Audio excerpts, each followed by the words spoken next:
Imagine this. You're walking through the ruins of a once great city, where towering buildings now lie in rubble, and the grandeur of the past is nothing but a distant memory. This is the world that the people of the Middle Ages, or the medieval world, woke up to every day. It was a time when the bright beacon of the Roman Empire had dimmed, leaving behind a shadowy and often chaotic world. But within this world, where life was tough and the future uncertain, a new way of thinking and living began to take shape. This essay will take you on a journey through the medieval world, exploring its beliefs, conflicts, and the people who shaped it, all while trying to understand if it can truly be called a civilization. When we think of the medieval world, we often picture knights in shining armor, castles with moats, and kings and queens ruling over vast kingdoms. But the reality was far more complex, and at times much darker. The fall of the Roman Empire in the 5th century AD marked the beginning of this era, and it brought with it a period of significant change and turmoil. The Roman Empire had been a force that unified much of Europe, providing a framework for governance, law, and culture. When it fell, the structures that held society together began to crumble, and a new, more fragmented world emerged. One of the most significant changes in the medieval world was the rise of Christianity. While Jesus and his disciples never mentioned sainthood, the concept of saints became a central part of medieval Christian belief. During the 2nd and 3rd centuries AD, as Christians faced persecution from the Roman Empire, the survivors of these persecutions began to venerate those who had died for their faith. These martyrs were believed to have a special connection to heaven, and their intercession was sought by the living. This belief in saints and their power to intercede on behalf of the faithful became a cornerstone of medieval Christianity. However, the early Christians were strongly opposed to idolatry, which they associated with the pagan religions they had left behind. Clement of Alexandria, a theologian who lived in the 2nd and 3rd centuries, was one of many who spoke out against the worship of created things. He believed that it was sacrilege to adore anything other than the Creator.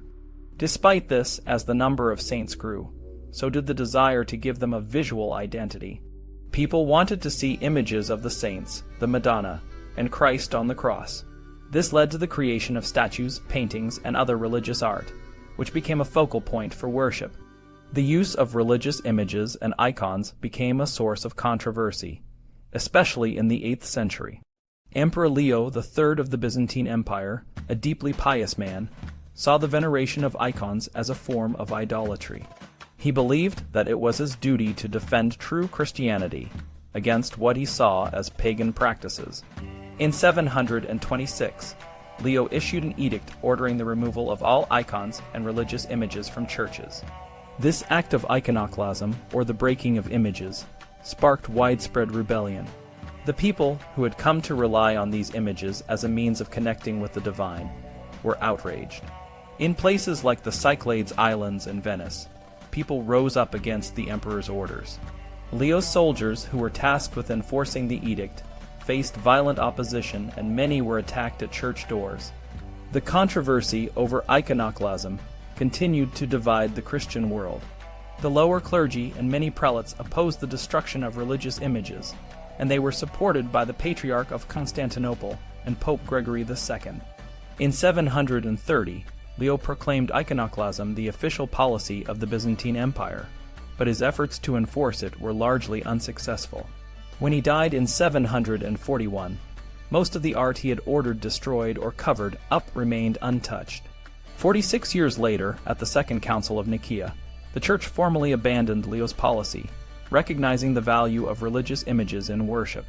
The medieval world was not just a time of religious conflict. It was also marked by significant social and economic changes. The fall of the Roman Empire led to a breakdown in trade and commerce. The Mediterranean, once a Roman lake, became dangerous due to the presence of Vandal and Muslim pirates. Agriculture and transportation were inefficient, and the population often struggled to find enough food. The economy was largely based on barter, and coinage was only used by the wealthy lords who needed it for paying ransoms, funding wars, and arranging marriages. Despite these challenges, the medieval world developed its own unique institutions and structures. Feudalism, a system of land ownership and military service, became the dominant social and economic framework. Lords granted land to vassals in exchange for military service and loyalty. This system created a hierarchical society where power was concentrated in the hands of a few.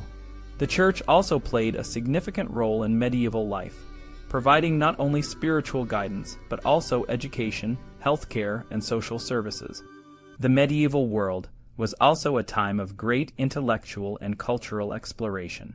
Monasteries became centers of learning, preserving and copying ancient texts. The works of Greek and Roman philosophers, as well as those from the Islamic world, were studied and translated. This exchange of knowledge laid the foundation for the Renaissance, a period of renewed interest in classical learning and the arts. However, life in the medieval world was far from easy. Plagues, famines, and wars were common, and the average person faced numerous challenges. The Black Death, a pandemic that swept through Europe in the 14th century, killed a significant portion of the population. This event had a profound impact on medieval society, leading to social and economic changes, including the end of serfdom in some areas. The medieval world was a time of contrast. While it was marked by poverty, disease, and conflict, it was also a period of great faith, creativity, and resilience. The people of this era faced their challenges with a mix of fear, hope, and determination.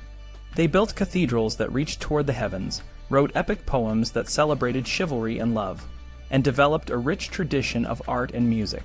In many ways, the medieval world was a civilization in its own right, but it was different from the civilizations that came before it or after it. It did not achieve the same level of technological or cultural development as the Roman Empire or the modern era. However, it was a time when people came together to build a new world from the ruins of the old. The medieval world was a time of transformation, a bridge between the ancient past and the modern future. So, was the medieval world a civilization? In some ways it was. It had its own unique institutions, beliefs, and ways of life. It was a time of great faith and creativity, but it was also a time of struggle and hardship.